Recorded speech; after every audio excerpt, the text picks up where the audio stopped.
12-year-old nephew who spends hours watching videos and playing games online with his friends, and I can't help but to think back to my own childhood. I grew up in a world where it was normal to be running about on the streets, going for sleepovers, and physically interacting with my friends. Little did I know that creative play, social connection with others, and interaction with others during my childhood was actually vital to healthy brain development. During adolescence, the brain responsible for processing and interpreting social situations are changing the most. The brain is like a rose bush. The weak branches are pruned away, while the remaining important branches are strengthened. This fine-tuning of the brain tissue is actually dependent on the environment that we grow up in.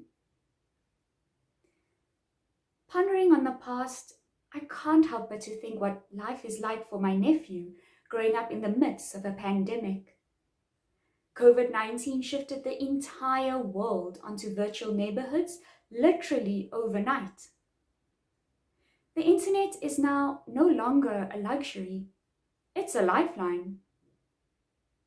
Socialization in the digital world could still replicate offline social interactions and still give adolescents access to education, their friends, their ability to develop empathy, awareness, creativity, and community.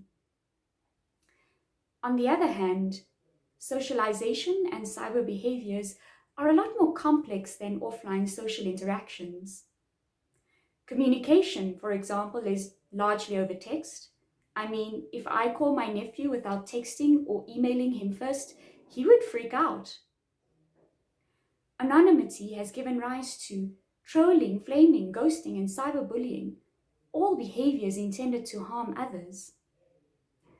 Filters on faces, but not on digital voices. As a cognitive scientist, my team and I have come up with a number of ways of testing the development of the social brain. In our lab, we administer computerized games that actually mimic offline and digital social interactions, and we measure their performance on these tasks over time as participants are going through their early teens.